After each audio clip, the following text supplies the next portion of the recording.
But when a new venture captures their imagination, they get their people working on it within organizational structures, such as functional teams, designed to surmount old challenges, not ones that the new venture is facing.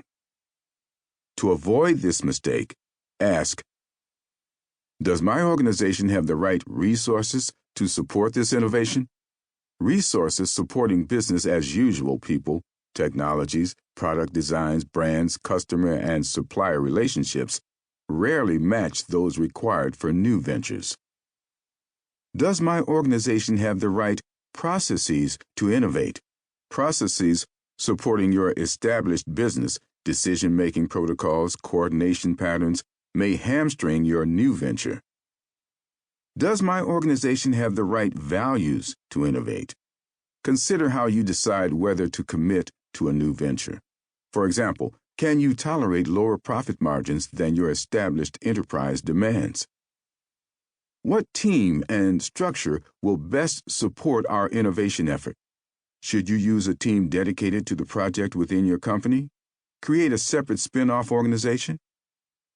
By selecting the right team and organizational structure for your innovation and infusing it with the right resources, processes, and values, you heighten your chances of innovating successfully. Resources. When they ask the question, what can this company do? The place most managers look for the answer is in its resources. Both the tangible ones like people, equipment, technologies, and cash, and the less tangible ones like product designs, information, brands, and relationships with suppliers, distributors, and customers. Without doubt, access to abundant, high-quality resources increases an organization's chances of coping with change. But resource analysis doesn't come close to telling the whole story. Processes.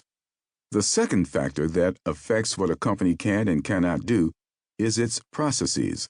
By processes, we mean the patterns of interaction, coordination, communication, and decision-making employees use to transform resources into products and services of greater worth. Such examples as the processes that govern product development, manufacturing, and budgeting come immediately to mind. Some processes are formal in the sense that they are explicitly defined and documented. Others are informal.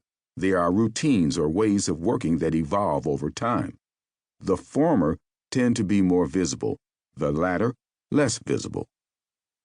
One of the dilemmas of management is that processes by their very nature are set up so that employees perform tasks in a consistent way, time after time.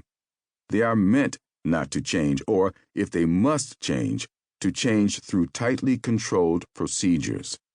When people use a process to do the task it was designed for, it is likely to perform efficiently.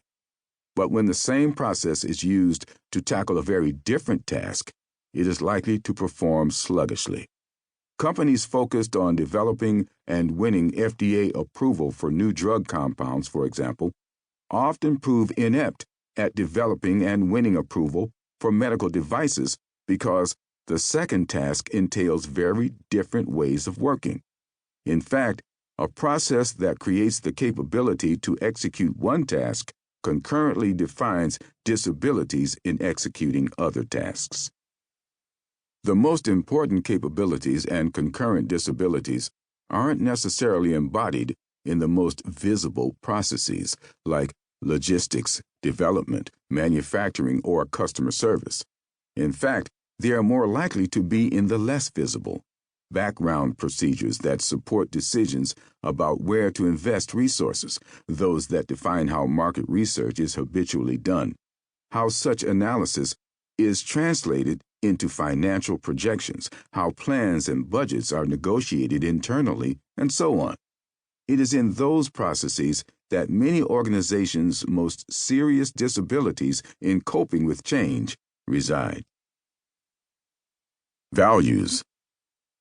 The third factor that affects what an organization can and cannot do is its values. Sometimes the phrase corporate values carries an ethical connotation. One thinks of